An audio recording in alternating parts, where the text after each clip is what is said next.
안녕하세요. 저는 서울에서 거주 중이고 결혼한 지 1년도 채 안 된 31살 새색시입니다.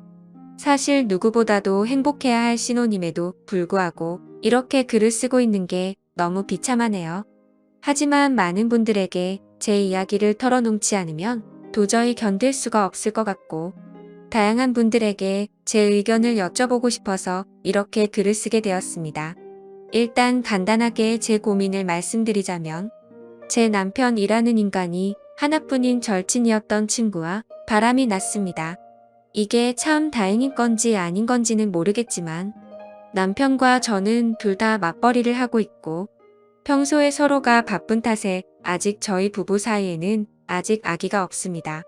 3년이라는 시간 동안 짧다면 짧고 길다면 긴 시간 동안 연애를 했고 작년 이맘때쯤 결혼을 하게 되었죠.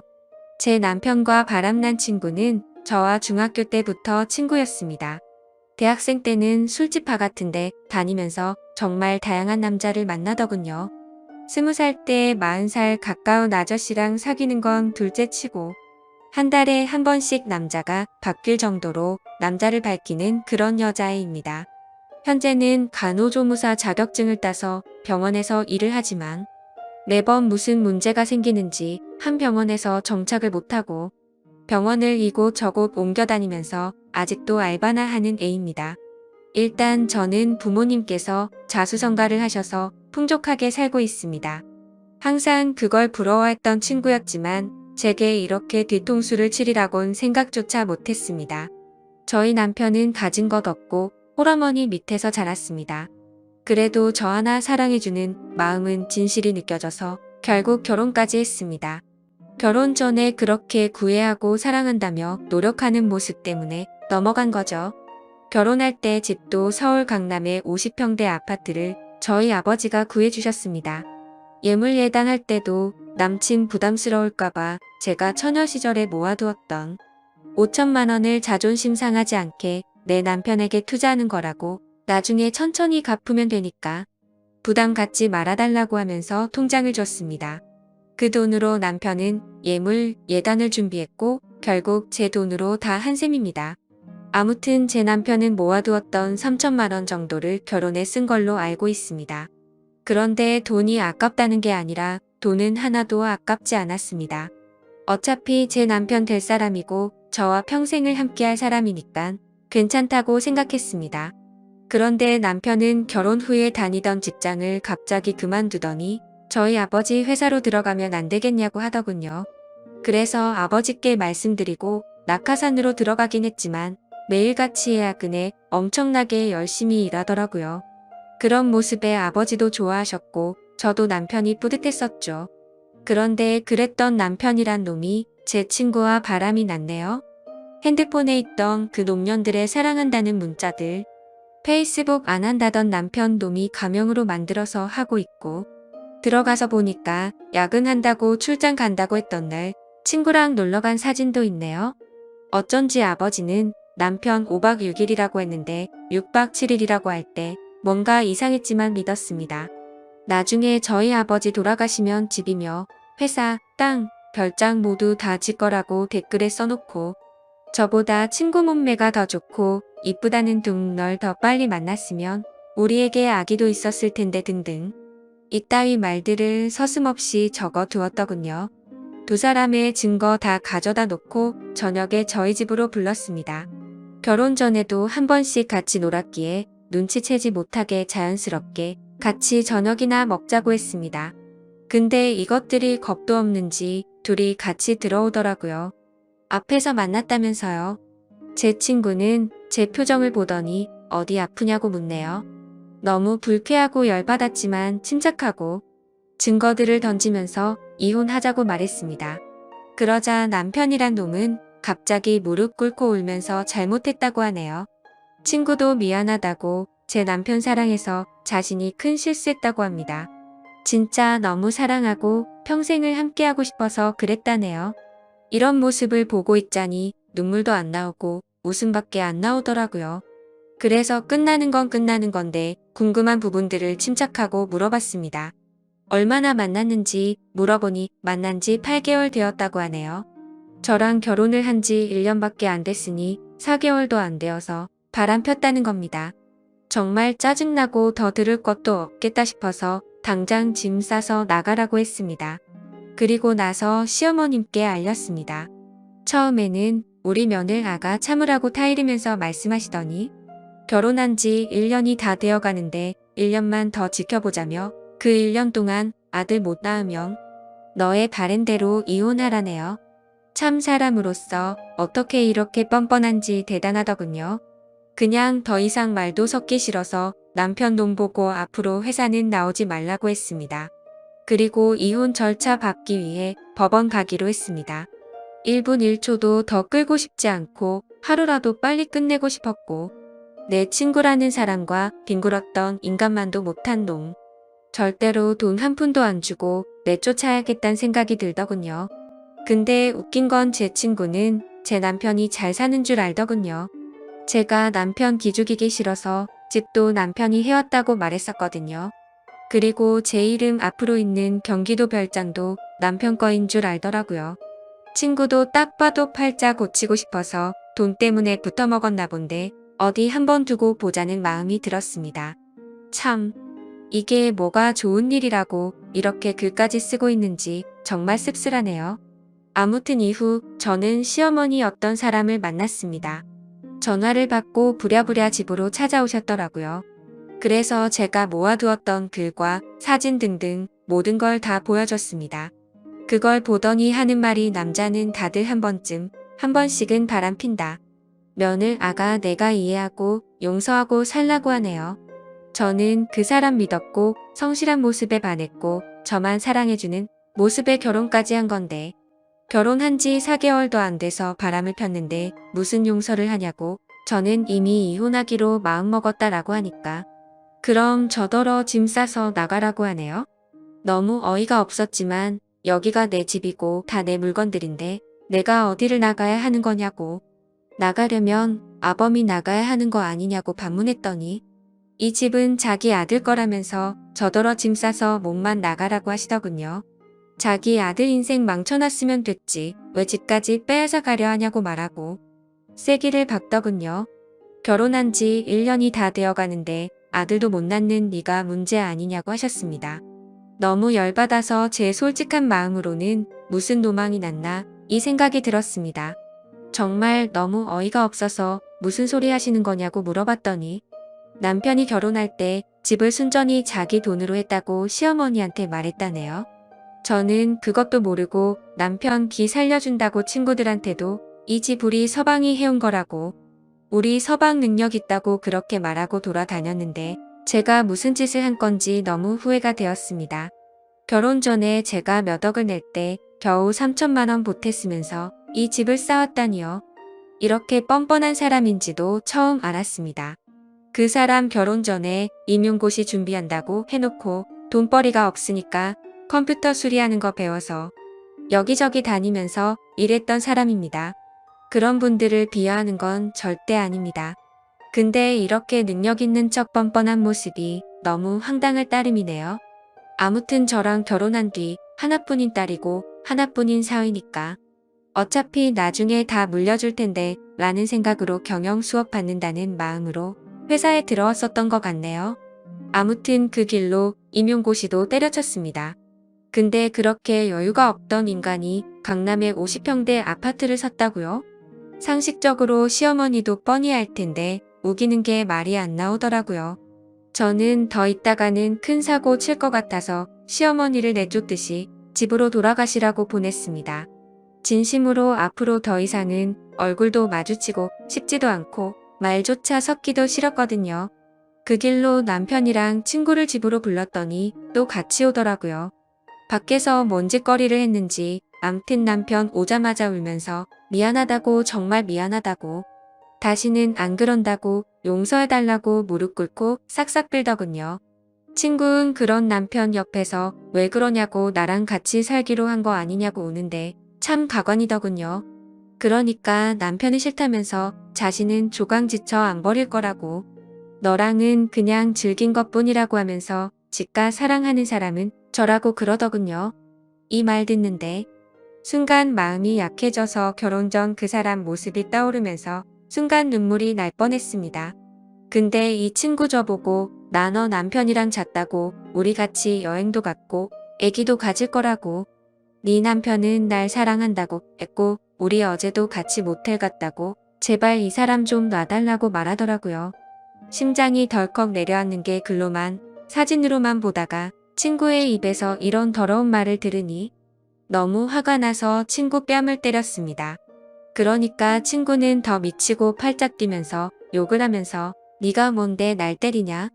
네 남편 네가 간수해야지. 네가 간수 못해놓고 왜 자신을 때리냐고 소리를 지르면서 이혼해라 그리고 재산 다 두고 가라고 말하더군요. 집이랑 별장 이 사람 거니까 다 두고 가라고 위자료 받을 생각 말라고 하는데 역시나 얘는 모든 게 다 남편 건 줄 알았던 겁니다. 저희 집제가 중학교 때까지 엄청 가난하다가 고등학교 때 이 친구 만날 때부터 사업이 잘 풀려서 부유하게 자랐습니다. 항상 친구는 저한테 부럽다고 자기는 나중에 유부남이라도 돈 많은 남자 물 거라고 하더니 장난이 아니고 진심이었던 것 같네요. 그 말을 듣다 기가 막혀서 제가 말했습니다. 이 집과 별장 남편 기 살려주려고 남편이 해온 거라고 했지만 우리 아버지가 해주신 거고 명예도 내 명예로 되어 있다고 말했고 남편이 너한테 무슨 말을 찌껄린지는 모르겠지만 네가 사랑하는 이놈 한 푼도 없고 이젠 직장도 없다고 있는 사실을 다 말해줬습니다. 그 말을 듣더니 그 친구 멍하니 눈만 껌뻑거리면서 저를 쳐다보네요. 그러고서 고작 하는 말이 거짓말 하지 말라고 하더군요. 남편 붙잡고 흔들면서 사실이냐고 화를 내니까 남편은 또 돈 때문에 나 만난 거였냐고 제 앞에서 따지고 싸우더군요. 그냥 그 꼴 보기 싫어서 안방으로 들어가 남편 짐 싸서 가져다 주면서 법원으로 나오라고 하고 새벽이 되어서야 내쫓았습니다. 한때는 친구였던 걔는 대학생 때 성경험 한 번도 안 해봤다고 하고 다녔지만 주변에서는 달고 다른 애라고 소문났던 애였고 간호조무사로 일할 때도 같은 병원에 다니는 조무사 친구들끼리 같이 나이트 가고 원나잇을 일삼는 애였습니다. 심지어 돈 많은 아저씨들 만나서 스폰서 만들 거라며 잠자리까지 가지더군요. 그러고 나서 성병 옮았다고 징징대던 인간인데 진짜 다시 떠올리기만 해도 역겹네요. 그리고 바람난 그 친구한테서 전화가 오더군요. 집 때문에 이혼하게 되어서 미안하다며 나 그 사람이랑 그만 만날 테니까 이혼 안 하면 안 되냐고 말하더군요. 그러더니 지가 했던 말 다 거짓말이라고 하네요. 누가 봐도 무슨 꿍꿍이인지 뻔히 보이는데 어이가 없더군요. 그냥 이혼하기로 마음먹었고 내 인생은 내가 알아서 사니까 넌 네 인생이나 똑바로 살라고 말했습니다. 그러더니 계속 미안하다고만 해서 짜증나서 그냥 끊어버렸습니다. 아무튼 그 일이 있고 아버지한테서 박서방이 회사를 안 나왔다고 전화가 왔습니다. 그래서 저는 있는 사실을 용기 내서 말씀드리려고 찾아뵙고 말씀드린다고 했습니다. 일단 저는 저희 어머니를 먼저 찾아뵈었고 어머니께 먼저 말씀드리고 난 뒤 함께 아버지께 말씀을 드렸습니다. 혈압 때문에 걱정이 많았었는데 생각보다 저희 아버지는 강하셨습니다. 어머니는 제 얘기를 듣고 바로 눈물부터 보이셨는데 아버지는 조용히 계시더니 담배 한 대를 피우고 들어오시더라고요.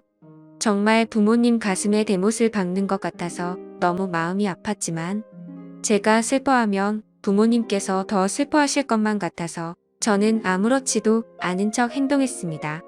아버지께서는 저녁까지 한참을 생각하시더니 저를 믿겠다며 제 선택을 존중해 주시겠다면서 배는 안 고프냐고 저녁이나 같이 먹자고 하시는데 참 불효를 저지른 것 같아서 너무 죄송했습니다. 그렇게 저는 집으로 돌아왔고 천천히 생각하고 있으니 또 마음이 여려지더군요.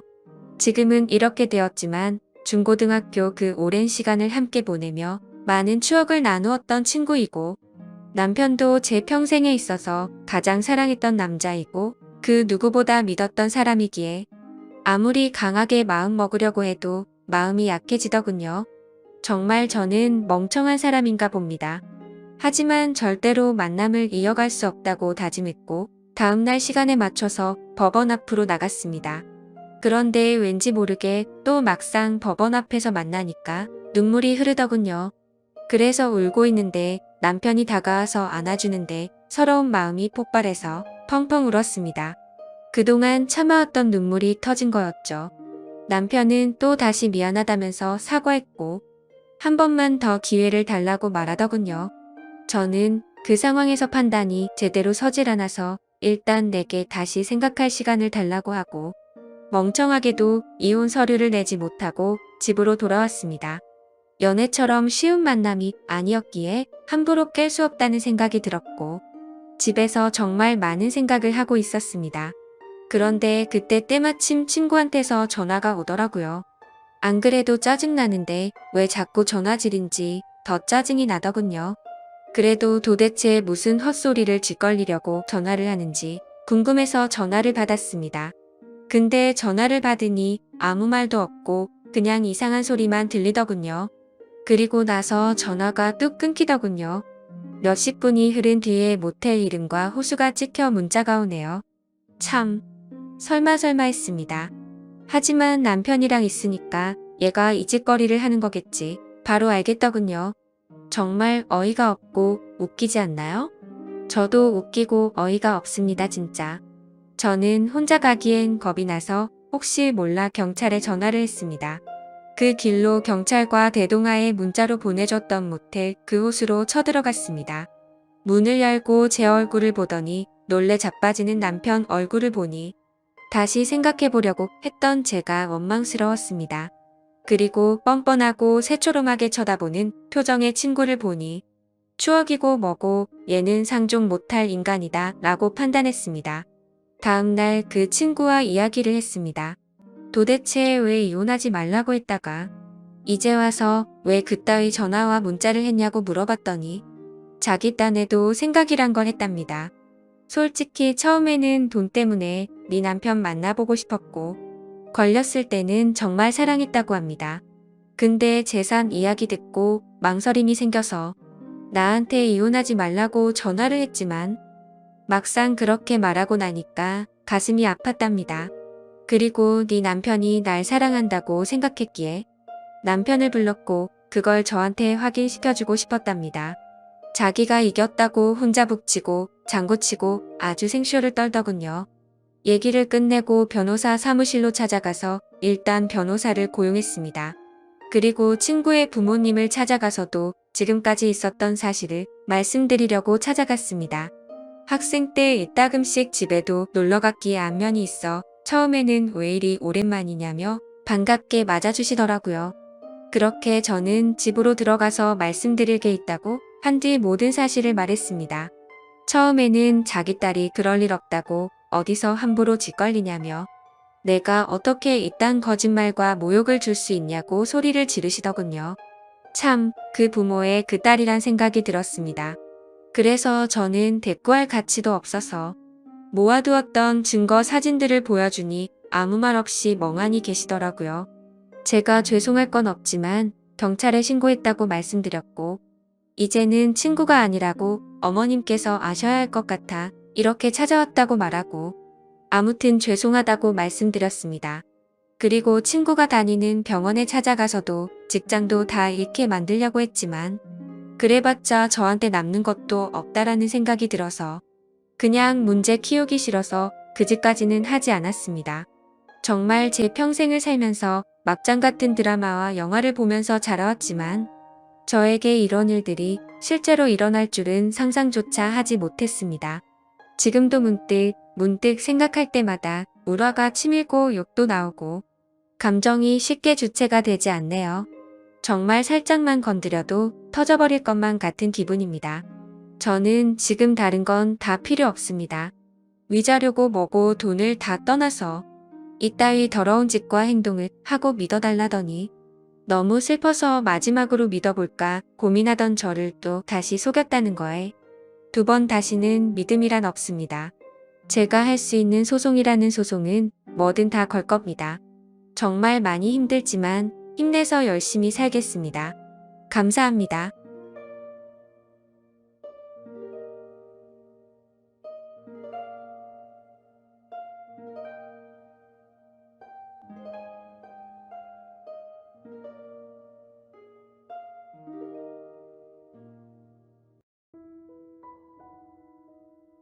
안녕하세요.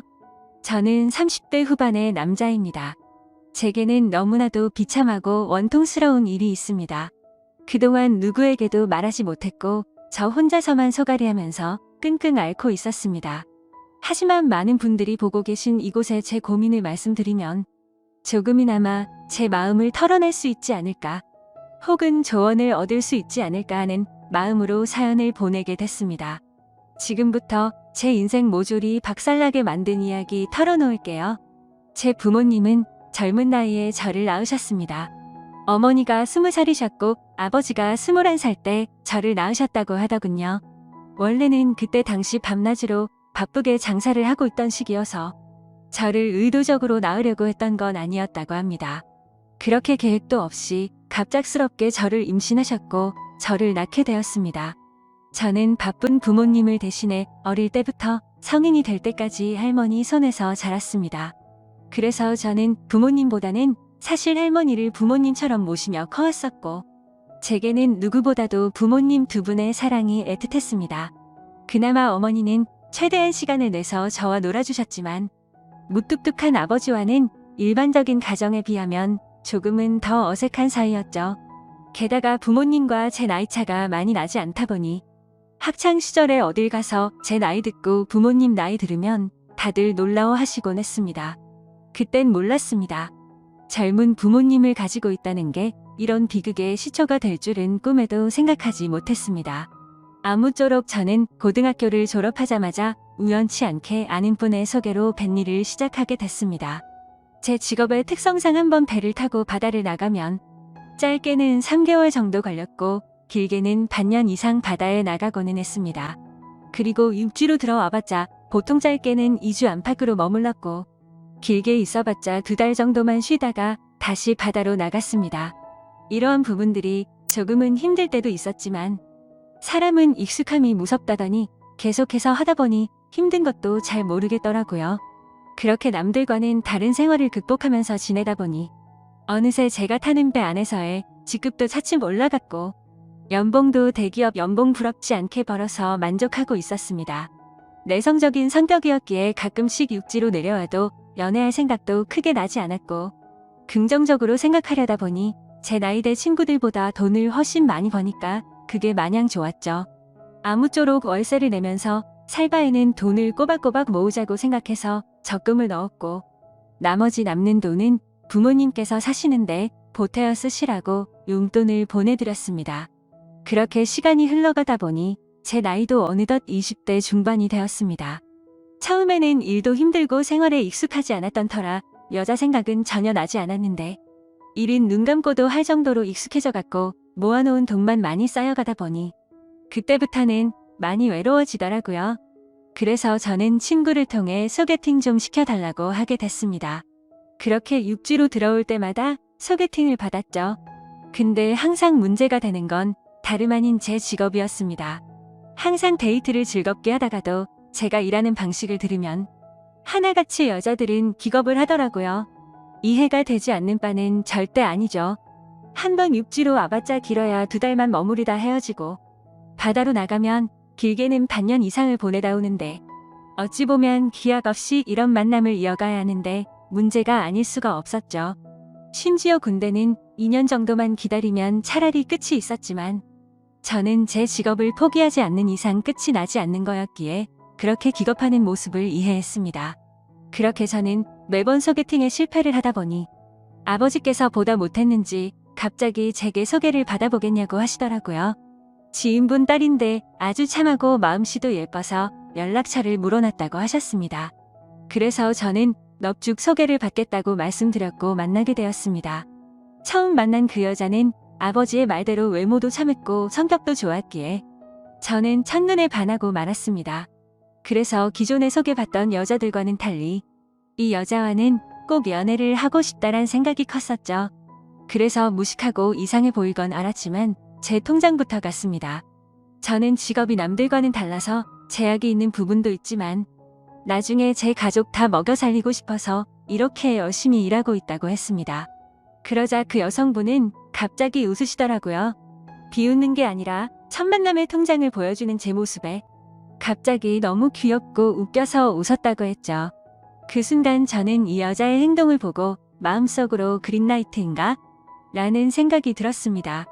그래서 저는 더 침착하고 조심스럽게 말했습니다. 제가 바다로 나가고 육지에 머무르는 그런 기간들에 대한 얘기부터 시작해서 이것저것 많은 대화들을 나누었습니다. 그리고 제 진심을 알아줬는지 저희는 교제를 시작하게 되었습니다. 남들과는 너무 다른 교제 방식에 미안하기도 했지만 다른 사람에게 참아 보낼 수가 없었습니다. 많이 이기적인 걸 알았기에 제 모든 진심을 다해서 아껴주고 사랑해줬습니다. 그래서 아내와 1년 정도 사귀었을 무렵 저는 아내에게 프러포즈를 하게 됐습니다. 못난 저 때문에 이렇게 제약적인 만남을 해주는 것도 미안한데 고생하는 모습 보고 싶지 않다고 했습니다.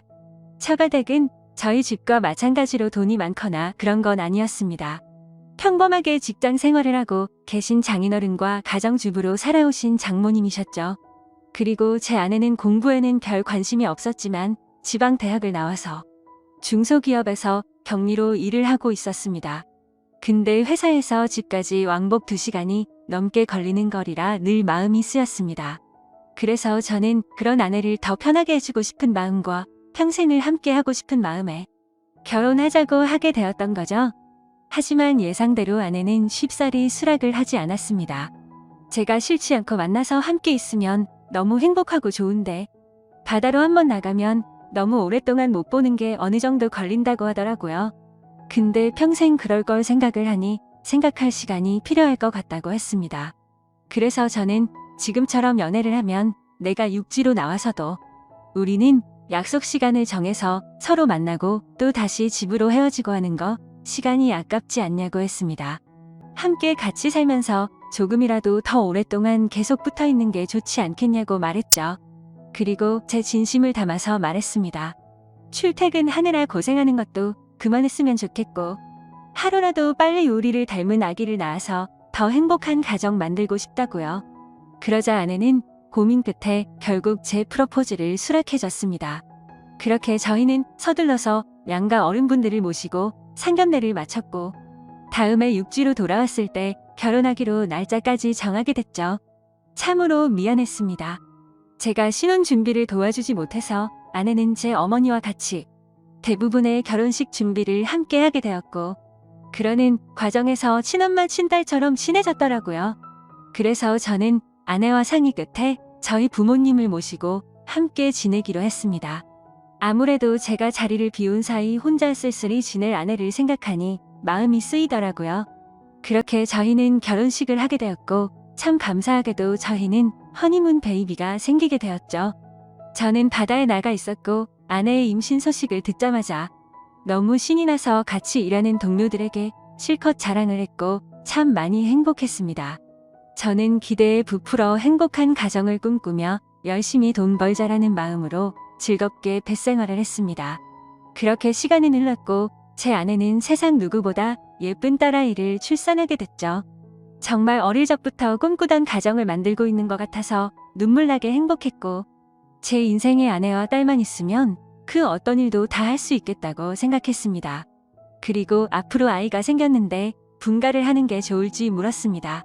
아내는 제 말처럼 혼자 지냈으면 무섭고 외로웠을 것 같다며 부모님과 지내는 게 지금은 생각보다 좋다고 만족해 하더라고요. 저희 부모님도 아내가 참 예쁘고 일도 잘해서 너무 사랑스럽다고 칭찬 일색이셨고 같이 지내면서 손주도 보면 좋을 것 같다고 하셨습니다. 그렇게 저는 모든 것이 다 완벽하다고 느끼고 있었습니다. 하지만 그 완벽한 날들은 오래가지 못했습니다. 정말 슬프게도 제 어머니가 갑작스럽게 교통사고로 돌아가셨습니다. 길을 가다가 급히 무단횡단을 하시다가 달려오던 차에 치여서 세상을 떠나시게 된 거죠. 그때는 어머니를 잃은 슬픔에 잠겨 다른 생각들은 전혀 할 수가 없었습니다. 그로 인해서 앞으로 벌어질 비참한 비극은 생각조차 못했습니다. 어머니를 잃은 슬픔에 잠시 일을 쉬었고 저는 다시 저희 가정을 먹여 살리기 위해 다시 배를 타기 시작했습니다. 그래서 그날부터 저희 집에는 제 아버지와 아내 그리고 딸아이만 있었죠. 어머니를 잃게 됐지만 아버지는 생각보다 괜찮으셨고 제 아내는 노후 증세가 올 정도로 많이 슬퍼했습니다. 친엄마처럼 따르고 지냈었기에 정말 많이 힘들어 하더라고요. 그래서 저는 아내가 걱정되어서 시간이 날 때마다 연락을 했고, 아내는 걱정 말라며 괜찮게 지낸다며 시아버지 또한 잘 지내고 있다고 하더군요. 그런 모습에 저는 점점 아내의 우울 증세가 나아지고 있구나 하고 안심을 했습니다. 그렇게 제 어머니가 떠나가신 지 1년이란 시간이 지났습니다. 제가 다시 바다로 떠난 지 얼마 안 되어서 아내는 임신을 했다고 연락이 왔습니다. 그때도 첫 아이를 가졌을 때처럼 저는 정말 미친 듯이 기뻤습니다. 하늘나라로 가신 어머니가 저희 슬프게 지내지 말라고 선물로 아이를 보내줬다고 생각했습니다. 그날은 어머니 생각이 더 많이 나서 눈물로 밤을 지새웠던 것 같아요. 시간이 또 빠르게 흘러갔고 제 아내는 둘째로 사내 아이를 출산하게 됐습니다. 저는 제 어깨가 더 무거워졌지만 행복했습니다. 사랑하는 아내와 제 2명의 자식들을 위해선 못할 게 없었으니깐요. 이 세 사람을 제 인생의 축복이라고 생각하고 사명감을 갖고 더욱 열심히 살았습니다. 그런데 뭔가 이상한 점이 분명히 있었습니다. 제가 한 번씩 육지에 머무를 때를 생각해보면 아버지는 둘째 아들을 유독 좋아하셨습니다. 첫째 손녀를 낳았을 때는 보여주신 적 없던 모습들을 종종 보여주셔서 뭔가 이상했죠. 손녀 때는 그냥 좀 시큰둥하시던 분이 둘째는 너무 사랑스럽게 대하시기에 저는 단순히 딸이 아니라 사내 아이라서 저렇게 좋아하시는 건가 라고 생각했었습니다. 그러던 어느 날 제 인생에서 가장 비참하고 충격적인 순간의 날이었습니다. 날씨가 좋지 않은 바람에 저희는 예정보다 일찍 하선을 하게 되었습니다. 그래서 깜짝 놀래켜주고 싶은 마음에 미리 연락 없이 즐거운 마음으로 집으로 향했죠. 그때 시간은 한창 아이들이 유치원에 가 있을 시간이었습니다. 저는 저를 보고 반가워할 아내를 상상하며 현관문 비밀번호를 누르고 들어갔습니다. 그런데 뭔가 느낌이 쎄하더군요. 문을 열자마자 아내가 반가워하면서 뛰쳐나올 거라 생각했는데 아무 말도 없이 안방에서 조용한 인기척만 들리더군요. 아, 설마 아내가 딴 남자와 불륜 짓을 하는 건가라는 생각에 극도로 심장이 쿵쾅거렸습니다. 불길한 예감을 안고 그대로 신발도 벗지 않고 달려 들어가서 안방 문을 벌컥 열었습니다. 아니다 다를까. 불길한 제 예감은 적중했고 제 예상대로 아내는 바람을 피우고 있었습니다. 근데 더 충격적인 건 진짜 상상조차 못한 현장을 목격했기 때문이죠. 저는 아내가 바람을 피워서 다른 남자를 집안에 끌어들였구나 생각만 했지. 제 아내와 함께 있었던 상대가 제 아버지일 거라고는 감히 상상조차 하지 못했습니다. 안방문을 여니 아버지와 아내는 다급하게 옷을 입고 있었고 저와 눈이 마주쳤는데 저는 정말 어떤 심정이 들었을까요? 너무 충격을 받은 저는 그 자리에서 주저앉았습니다. 생전 처음 알았습니다. 사람이 얼마나 충격을 받으면 주저앉는지를 말이죠. 멍하니 넋없이 아무 말도 못하고 있었습니다. 조금 뒤에 아버지라는 가면을 쓴 그 인간은 아무 말도 안 하고 도망치듯이 집 밖으로 나가버리더군요. 그리고 제 아내는 옆으로 다가와서 미안하다며 한 번만 용서해달라고 빌고 있는데 그때 기분은 너무 불쾌해서 목소리조차 듣기가 싫더라고요. 제 옆에서 울면서 아내는 제게 말했습니다. 시어머니가 돌아가시고 너무 우울해서 매일같이 너무 슬펐다고. 근데 제가 옆에 없으니까 병원까지 다닐 정도로 심해졌답니다. 그렇게 외로움이 극에 달했을 때 아내는 시아버지와 매일같이 술을 마시게 됐고 어느덧 술 기운에 자신도 모르게 실수를 하게 되었고 그 이후로는 누가 먼저라고 할 것도 없이 자연스럽게 이런 관계가 됐다고 했습니다. 당연히 이런 말도 안 되는 상황이 잘못된 건 알고 있었고 잘못된 상황을 바로 고쳐보려고 노력을 해봤었답니다. 하지만 아무리 노력해봐도 이미 엎질러진 물은 수습이 되지 않았다네요. 그래서 아내에게 언제부터 이런 짓거리를 했냐고 물었습니다. 시어머니 돌아가시고 6개월 정도 지나서부터였다고 하더군요. 정말 피가 거꾸로 솟는 듯한 기분이 들었고 그 말을 듣자마자 순간적으로 불안한 생각이 스쳐 지나갔습니다. 왜냐하면 아버지가 둘째 아들만을 유독 특별하게 아끼던 모습들이 떠올랐기 때문이죠. 저는 앞뒤 가릴 거 없이 직설적으로 물었습니다. 둘째 아들이 내 아이 맞냐고 하니까 아내는 아무 말도 없이 고개를 숙이고 있더라고요. 제가 빨리 대답하라고 소리 지르니까 아내는 미안하다며 울기만 하더라고요. 니네가 짐승이지 진정 사람이냐며 있는 힘껏 소리를 질렀습니다. 현관문이 열려 있어서 동네 사람들이 수근대면서 쳐다보고 지나가는데 그딴 건 전혀 눈에 들어오지도 않더군요. 저는 그 자리에 더 있다가는 정말 크게 사고를 칠 것 같아서 일단 집 밖으로 뛰쳐나갔습니다. 어떻게 이런 일이 실제로 일어날 수가 있나 생각했고 그 충격은 절대로 쉽게 헤어나올 수가 없더군요.